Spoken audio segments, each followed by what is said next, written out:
Hello everyone, welcome you all on this panel where we'll be discussing creating creative content in a non-creative setting. And we really have an amazing panelist whom I am going to moderate today. So to start with, we have Mr. Rohit Malkani. He is a National Creative Director of L&K and Saatchi Saatchi. We have Manish Pandey, who is widely known as Bade Bhaiya and has been, a great supporter of content creators from Bharat and not just India. And we have Diana D'Souza, who is creative head of PhonePe, who has been working on changing how PhonePe looks and how it is presented to us. I'm honored to have you all on the panel and really, to start this stage with you all is a great honor. And yeah, so maybe you would like to start. You want to say something to start, or should I just jump on to my questions? Yeah, I guess we're all super excited. Yeah, very excited to be here. Yeah, let's discuss maybe. Questions are Awesome. questions are a good place to start. Yeah, Yes. I know. Okay, so Rohit, I'll start with you. Since you have been in the industry from so long, and you've been in so like you've seen advertising industry grow. I really want to ask this, and because I've been working with a lot of creative teams, and one thing which I feel is that there should be a perfect balance between an in-house creative team and an extended creative team, which is made of agencies and freelancers. So, what should be the guiding principles for setting up a creative team and establishing a balance between an extended creative team and the in-house one? So, firstly, I think the most obvious question or most obvious answer I would say is ask yourself: do you really need an in-house creative team? First of all, yeah.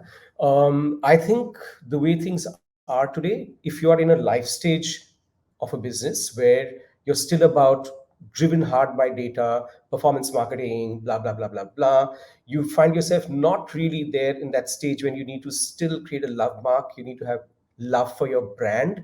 You're still figuring out your performance marketing efforts. Perhaps you don't really need one. Then what you need is a BAU kind of in-house thing, which does it at a BAU level, and that's fantastic. Um, However, once you've got to a level when there's a certain momentum and there's a certain status which you have, as a business, that's when you need to really bring in the guys who need to build the love. And external agencies clearly, in many ways, obviously have an advantage. Amazon is a great example of how they have their BAU thing as well, which continues, and their in-house, which is doing a brilliant job. But they also have Leo Burnett and they also have Ogilvy. So critical to understand that there is the business part of it, which is all about profitability and blah blah blah, but there is the brand part of it, which is about brand love. So you really need to figure out as a business where you are on the scale. The other thing you need to do really when you need to start an internal agency is obviously hire great talent. That goes without saying. But more often than not, let's be honest, creative people are not monogamous. Yeah, and that's the truth. Yeah, we love flirting, and that's a known fact. So let's be honest about it. And at the end of the day, what are you going to do to attract a guy X who's a great piece of talent from an external agency to join you and set him? Yes, you can give him the resources, you can give him everything, but essentially, you don't give him something really meaty to chew on and create an atmosphere for him to, or go out there and do whatever, play his game the way he wants to. You're in trouble. So I think hiring great talent, yes. Giving them the rope, the autonomy to do whatever they want to, super important. uh, the third thing I think very often, and this happens all the time with a lot of, and I obviously have tons of friends who are both external, internal agency, etc. And what happens very often is the hierarchy is not defined, right? So you set up this internal agency, and suddenly it becomes like a horrible mistress for everyone. Yeah, कोई भी बुला लेते हैं. Anybody that, you're suddenly everybody's property, and you're wondering to where the hell am I, right? Where do I fit into this entire thing? So it's super important to, in my head, to really define where do these guys fit in? Are they sitting under the marketing function? What is the hierarchy? Or are they just going to be anybody's property? And that's what really annoys people when you set up a department, but they don't really know where they fit in into the whole, organization structure, etc. That's pretty much, I think, the way I would look at it. Create a strong atmosphere, a creative atmosphere, get the right talent. Remember, creative people are not monogamous. So make it interesting and meet enough, give them that autonomy to do the stuff that they want to, so that they won't say, oh God, let's run on from here, this is enough, I can't handle this anymore. And very, very importantly, figure out why and where do you want to fit this entire thing. Do I really need it to start with? The danger about having an internal agency and an external agency, and you need to define your lines very strong, because the internal guys are saying, hey, we get to do all the rubbish and the BAU stuff, and the external agency gets to do all the meaty stuff, right? That can't happen. You need to draw your lines very, very clearly about that.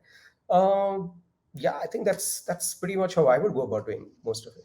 Well, I really liked how you have put it that they are not monogamous, and that's what I actually see that creative people get pissed off really fast in that sense. So that comes to the next question, which I think is relevant for you both, Diana and Manish. So, since Manish, you work with a lot of content creators and teams across departments and all, what do you think comes as a hurdle to keep creative team, engaged and as Rohit said that they developing love for the brand. That's a very good question. And first of all, Rohit, thank you so much for putting things so nicely. I mean, one of the benefits of being in a panel is you get to learn as well. I mean, before you share, you get to learn, and that's amazing. Well, Drishi, it is difficult. Like before this call, I was on call with Bhuvan's team, and I was discussing with Rohit on few things and all of that. So the idea is for me, every call is a new call. Every creator has a new genre. The ideas that you think for one creator will not fit in for other, because the genre is different altogether. Somebody is doing comedy, somebody is doing entertainment, somebody is doing infotainment, some people are doing podcast, finance, so on and so forth, right? So it demands a lot of blocking from my side, a mental blocking from my side, that okay, I have made compartments in my brain, and maybe different compartment thinks of different idea. While I'm talking about finance, maybe I will pick something which is essential for podcasting, or essential for a comedy channel, and keep it in back of my mind and express it when it is required. One of the major things that I also have to keep in mind is it shouldn't look like a pattern that okay, all of these guys are working with Manish, right? So it shouldn't there shouldn't be a pattern which is predictable, right? So you have to think on a different layer from there as well, right? There are creators who are 5,000 subscribers, and there are creators who are say of 25 million, right? And I work with both the spectra. At Josh Talks, we have couple of channels with 5 million and 8 million, and there is a channel which has only 100K, or we just started yesterday, so I started from zero, right? So the approach goes very, very different. uh, how do you nudge with the team? What task do you ask them to do? What are the SOPs for first 3 months, and next 6 months is very, very different. Overall, it's a lot of fun. And one thing that comes common for everybody is structuring. What are you doing, when are you doing, and how are you doing it, right? Because it is too dynamic, everything's change. Platform have the maximum authority, right? For example, you have to understand how the algorithm is behaving. For example, if you're working with Instagram creators, then you have to see that okay, what are this abusive thing called trend, right? I absolutely hate trend personally. It's just makes like people running behind one particular thing, that kills creativity, according to me, right? It just makes you maybe half creative.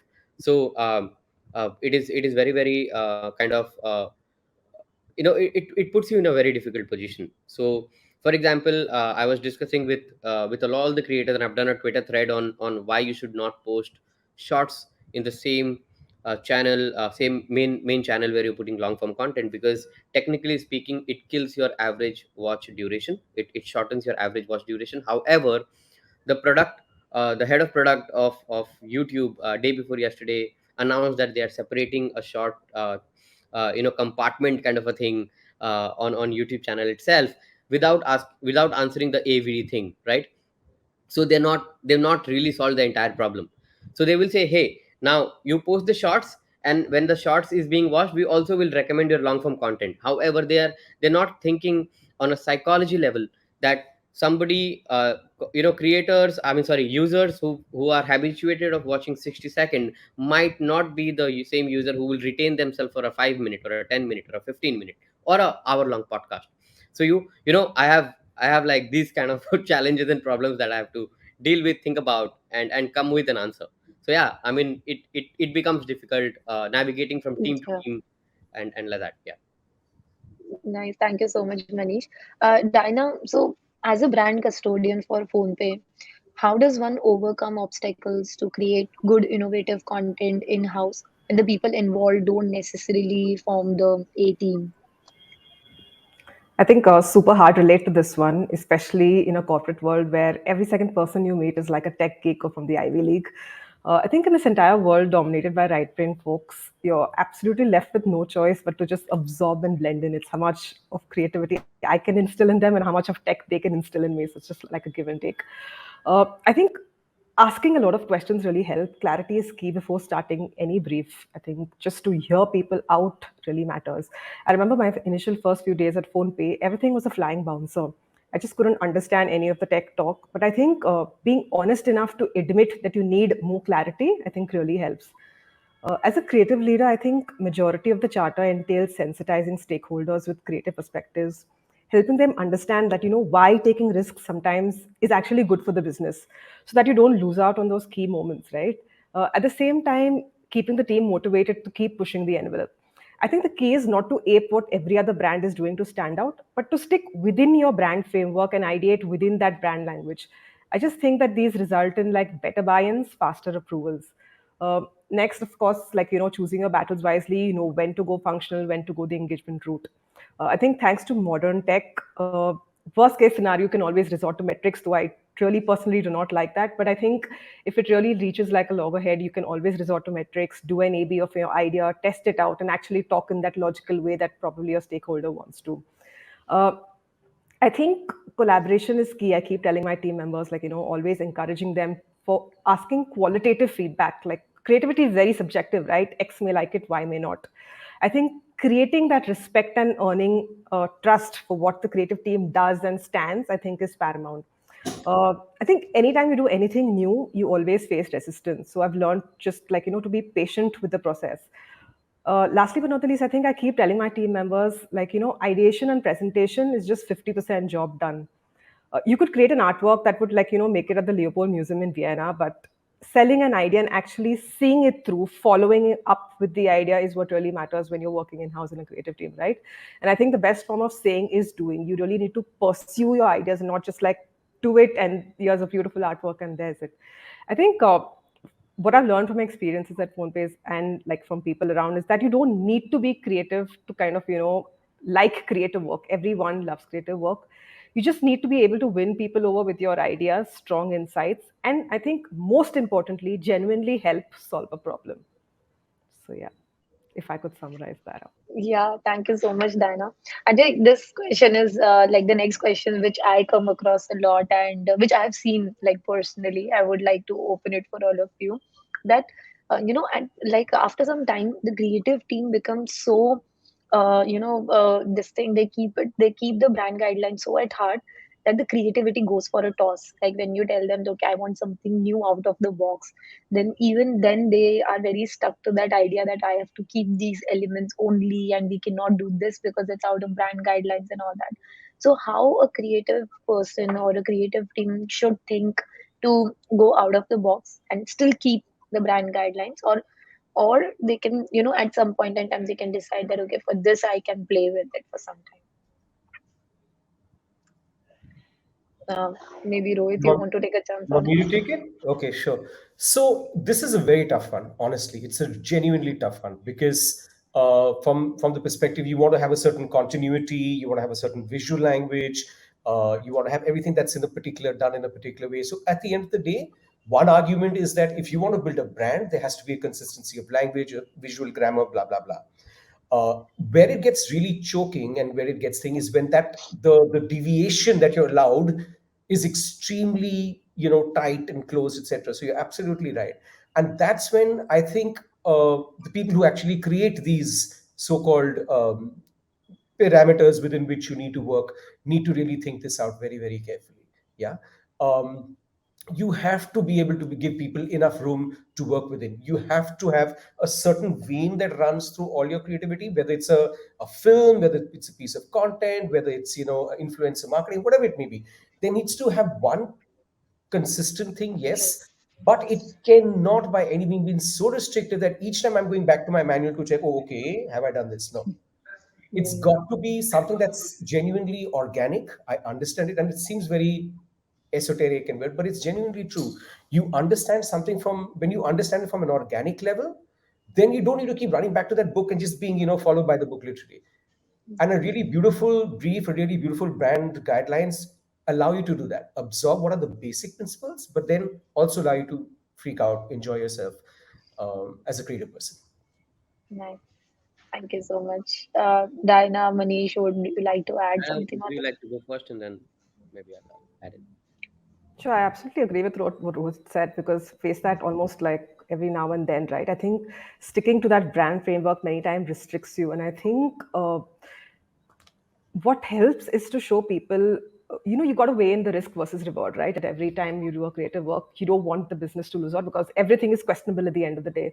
But I think yet to push the envelope and, like, once in a while you can take that risk. Probably you cannot do that every now and then, but earn enough of trust that, probably once in, say, a 3 month or a 6 month, I can take that leap of faith and I can push the envelope. And then when probably people, when the business sees those results, they obviously, like, you obviously changing their appetite, and they are more kind of, they have more affinity towards greater creative ideas. I have a practical example. I remember, back in the day, 2015, I was working on a project with IBM Watson, and obviously IBM's brand guidelines were decided by Ogilvy, which was its mainline agency, and is still, I think, still is, right. And we were given like similar. Okay, these are the brand guidelines that we have to follow. However, I have always been a rebellious person when it comes to designing a strategy or a creative thing. So I answered myself on a very spiritual level that time, and I said, okay, listen, brand guidelines are like resources. For example, if you had to make a dish, and you had only limited number of resources, how would you put yourself in place to make the best out of whatever you have? So I broke it down like this. Okay, brand guideline matlab, okay, certain colors, certain placements, positions. Here is where you can do this, here is where you can do that. I said, apart from that, also have a lot of open area, right? So what can I do in that open area? How do I make that my playground, with whatever font they have asked me to use, with whatever font size they have asked me to use, color palette that they have asked me to use, right? So I totally believe that we as creative people, rather than looking brand guidelines as restriction, we should look at them as available resources, and try and play around with that, right? So that is how I think it made me, kind of gave me a lot of room of first. So creative people are very finicky, right? I mean, they're cranky, they're angry kind of people, right? Because they like it a certain way, and that's how it is. um, but however, let's say you're left on an island, and you're left on an island to survive. You'll do whatever it takes to survive, right? So I consider myself like a single person left on an island, with limited number of resources, and I have to commando myself to survive there, right? So that is how I look into brand guidelines, and navigate myself around it. It first of all gives me a lot of strength, to say that, hey, listen, this is what I have, and this, I have to do whatever out of this. And then if you come out and do something, so it's like, brand is also happy. Your job is also done, and there is no bloodbath. So yeah, as long as there is no bloodbath, it's fine.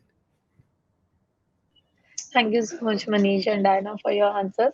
Well, one last question, which I think is one maybe a burning question, or is a question which comes up very often, like how businesses can leverage new age creators to be more creative or get some out of the box content for their brands. So, are you referring to your in-house team, or are you just generally talking about new age businesses? Generally, for new age creators, So, like I maybe think collaborating with them. absolutely. So, like, one of the wonderful things you should do is to treat it like a bit of an Ocean's 11, right? I think more and more the world is becoming what you call T-shaped, right? So you have your vertical competency, and this is the slight conflict that you have with creative people. We tend to piss on our territory, right? And we're very vocal about that territory. We don't want to share, which is fine. You have your vertical competency, but it's far more important for you to then say, look, and I think Diana touched upon it a little earlier, collaboration. At the end of the day, you get much richer stuff when you collaborate. The truth is, you may not be, and you need to admit it to yourself that I'm genuinely not as good at that. Let me get person X, person Y. So vertical competency, stretch your hands out, become much more of a T-shaped person. Uh, as a manager, if you're running a place, please make sure that you keep, like I said, you develop a culture that's really creative and not something where people are, yeah, it's just like a very business as usual kind of thing that comes out. How do you constantly foster that? Keep an Ocean's 11, get in collaborators from outside, and work towards like an Ocean's 11 kind of a culture. But of course, the pitfall of that is that you need to be the coordinator, and you need to be the damn good one at that. True that. Any experiences or any previous instances which you have seen, Diana or Manish, for this? Sure. Okay, Diana, you wanna go first? Okay, maybe, yeah. Okay, I think rightly what Rohit said, and I think we just follow that. More than ego and leave everything aside, I think we do what we can, we outsource what we can't. I think you need to be very practical, especially when you start out creating an in-house creative team, about implementation and execution. You don't want burnouts and you don't want to overstretch your team. I think at PhonePe, that's the reason we work with multiple partner agencies and actually collaborate with each other for better output, right? So let's say, for instance, I need to create a video. So I have a brilliant script writer, but I may not have the best of motion designers, right? So maybe I outsource that. I go to a studio, I collaborate with them, I teach them, okay, fine, this is my brand guidelines, and then we probably work together. And that's how we get most of the stuff done. I think there's no point overstretching your team to carry the cross. It will just result in, like, heads. So I think, yeah, collaboration is key here. Also, I mean, one thing that we need to understand and be aware of is the gig economy is kind of taking space. I mean, and Pepper helps people become solopreneurs, right? So basically, you have freelance designers, video editors, motion graphic artists, writers, all of that. And not everybody would like to take a full-time job. So in many cases you're left with that, okay, you have to work with each individual is an agency, right? I mean, like that. And taking the lesson from what Rohit said, that you need to have that mindset and be a very very you have to be a champion when you're coordinating, right? And be a very very good one. While when does the brief go, when does the work come back to you, what's the discipline and the SOP that you set, how do you onboard your freelance people or an agency, and the initial SOP and everything. So I think collaboration will always help being more creative. um, and creativity should not be somebody's take up, right? It should not be somebody's one person's kind of a mandate, right? It should flow. So yeah, it totally depends on how the person who's leading the project is, and what their narrative is, uh, how good a leader that person is. That's what defines the character of the leader who's leading the brand or the creative as well, right? So overall, I mean, that's what I feel, because I work with a lot of freelancers day to day. No. For example, let's say meme culture, right? And Mm. meme as a method of expression. Uh, all you have is individual guys who do memes. I mean, you don't have an agency that does meme, right? Most of it. And the most creative ones are the individuals, right? And you have to work with them. And they're working on multiple projects. They're not just working on your project, right? So you have to be a empath there, and be a very very leader with great ability of management skills to get work done. Thank you so much, Manish. Well, it was great hosting you, and I really feeling sad about it that the session is going to end now. And it was a great session. I understood a lot about how to work with creative teams. I think I'll be a better coordinator now. Thank you so much, Rohit, Manish, Diana, for your time, and thank you so much. Yeah, Wow, this Thank got you very over much. really fast. yeah, Thank you so I know. much. Thanks, Rohit and Diana. I mean, I picked up a Thanks, lot of. Same guys. here. Thank you so much. It was lots of fun. Yeah. Okay. Bye.